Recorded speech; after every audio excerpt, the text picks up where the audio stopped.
పెద్దిరెడ్డి రామచంద్రారెడ్డి అడవి మధ్యలో 75 ఎకరాలు నేను కొన్నాను అని చెబుతున్నారు. అక్కడ కట్టిన గెస్ట్ హౌస్ వచ్చేతలకేమో అక్కడ చేసే పనివార కోసం కట్టాను అని చెబుతున్నారు. మరి చివరిగా చూస్తే గనక మళ్ళీ మేము అధికారంలోకి వస్తే టీడీపీ కార్యకర్తలు అంతూ చూస్తామని బెదిరిస్తున్నారు. ఎలా చూడాలంటారు అసలు ఈ వ్యాఖ్యల్ని? వాడిని ఇంకా తనలా తీసుకెళ్ళి వాడిని కూడా 4 పీకితే మొత్తం బయటకు వస్తాయి. పాపాల పెద్దిరెడ్డి, నీ పుట్ట పగిలింది. నీ చుట్టూ కొంత కోటరీ ఉంది. ఆ కోటరీలో భాగంగానే మొన్న నక్సలైట్లుగా చనిపోయిన గణపతి కూడా ఒకడు. వాడు రామచంద్రారెడ్డి. పుంగనూరు పరిసరాలు వాడే నీకు స్నేహితుడే. అతను చంద్రబాబు నాయుడు మీద చేసిన దాడికి భగవంతుడు ఈ రోజున తీర్చుకున్నాడు. అదే పోలీస్ చేతిలో ఎన్కౌంటర్ అయిపోయాడని ఈ సందర్భంగా గుర్తు చేస్తున్నాను. ఖబర్దార్, ఒక నిజాయితీ గల మనిషి చేతి ఎవరైనా వెళితే, వాళ్ళ జోలికి వెళితే అతను పగ తీర్చుకోలేకపోవచ్చు, ప్రకృతి పగ తీర్చుకుంటుంది. ముఖ్యంగా ఈ గణపతి అలియాస్ రామచంద్రారెడ్డి ఎలా దొరికాడో తెలుసా? ప్రకృతి ద్వారానే. ఆయన ఒక సెల్ఫీ తీసుకుంటే ఆ ఫోన్ పోలీసులకు చిక్కింది. పోలీసులు దాన్ని ట్రేస్ చేసి ఏ ప్రాంతంలో తీసుకున్నా అంటే ఫలానా ప్రాంతం అని వచ్చింది. అందుకే అతన్ని ఎన్కౌంటర్ చేయగలిగారు. ఆ గణపతి నిజాయితీ గల నక్సలైట్ అయితే నాకు అభ్యంతరం లేదు.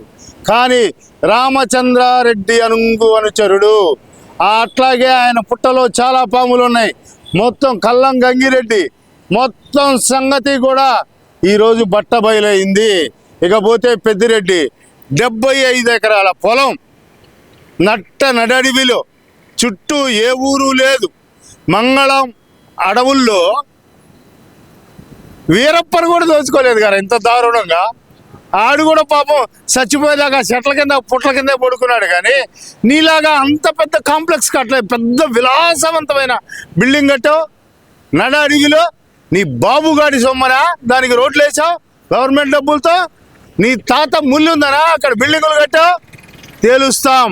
నీ పంచలో తొండను వదిలిపెడితే నిజాలు చెప్తావురా నువ్వు. ఖచ్చితంగా పెద్దిరెడ్డి, నీ పంచలో తొండను వదిలిపెట్టాలా. జెంటిల్మెన్ సినిమాలో అర్జున్ ముఖానికి ఎలికను వదిలి గోతం కడతారు, అట్లా కడితే పచ్చి నిజాలు మొత్తం చెప్తావురా నువ్వు. కార్యకర్తలు అంతు తేలుస్తాను నేను అధికారంలోకి వచ్చిన మరుక్షణం అంటూ బెదిరిస్తున్న పెద్దిరెడ్డి, మరి దీన్ని ఎలా చూడాలంటారు? అరే, నాకు బాగా తెలుసు నీ వ్యవహారం. నువ్వు అంతకుముందు చంద్రబాబు నాయుడిని అడ్డుకున్నప్పుడు నీ ఎర్రచందనం దొంగల మొత్తం నీ కార్యకర్తలే. ఆ క్రిమినల్స్ మొత్తాన్ని తెచ్చి అంగళ్ళు సెంటర్లో చంద్రబాబు నాయుడిని అడ్డుకున్నావు. ఆ రోజునే గవర్నమెంట్ నీదయ్యి మా తెలుగుదేశం కార్యకర్తల చేతుల్లో బతికిపోయావు. నీకో మాట చెప్తున్నా పెద్దిరెడ్డి, నీ సంగతి తేలి నువ్వు పెద్దిరెడ్డివో మొద్దురెడ్డివో అక్కడ జనం ఏరికిది తినే గొద్దిరెడ్డివో నీ సంగతి తేల్చే రోజు ఈ రోజు నుంచి రోజులు లెక్క పెట్టుకో. ఈరోజు 1వ తారీఖు, ఖచ్చితంగా ఫిబ్రవరి 1వ తారీఖు నుంచి వారం రోజుల్లోపు నీ బతుకు బస్ స్టాండింగ్ అవ్వకపోతే అడుగు. పైగా నువ్వు నీ కొడుకు మిథున్ రెడ్డి, మీ ఊరు ఎంత దూరమో మా ఊరు అంత దూరం అన్నాడు. మీ ఊరంటే మీరు, మా ఊరంటే చంద్రబాబు నాయుడుది. అదేగా మీ మిథున్ రెడ్డి ఉద్దేశం. నువ్వు కూడా తర్వాత మమ్మల్ని ఏదో చేస్తావా? నీలాగా నేరస్తులం కాదురా గాండు. నిజాయితీగా పెరిగాం మేము, నిజాయితీ గల కార్యకర్తలం. ప్రాణాలు ఇస్తాం పార్టీ కోసం. ఎన్నో చూసావు కదా మాచర్లలో గొంతు దిగుతున్న చంద్రయ్య ఏమన్నాడు. అదిరా మా తెలుగుదేశం పార్టీ కార్యకర్తల నిజాయితీ, నిబద్ధత, మా క్రమశిక్షణ మాకు చంద్రబాబు నాయుడు నేర్పింది. నీ బతుకేం బతుకురా, దరిద్ర బతుకు. దరిద్ర పార్టీలో చేరింది కాకుండా ఉన్నది కాకుండా నీ బ్రతుకంతా ఎర్రచందనం దొంగతనం, స్థలాలు కాజేయటం. నువ్వు మదనపల్లిలో ఫైళ్లు తగలబెడితే నీ కోసం కనుక అక్కడ నిజ నిర్ధారణ కమిటీని పెడితే ఎన్ని వేల మంది క్యూలో నుంచున్నారా దరిద్రుడా. వాళ్ళందరికీ ఏం సమాధానం చెబుతావు? నువ్వేదో గెలిచానన్నావు, పెద్ద మెజార్టీ కాదు. నువ్వు లింగుమంటా 2-3 వేలు మెజార్టీతో గెలిచావు.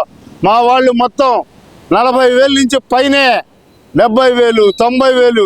అది మమ్మల్ని ప్రజలు ఆశీర్వదించిన విధానం రా. దొంగరెడ్డి, నీ సంగతి తేలిద్దిరా పెద్దిరెడ్డి.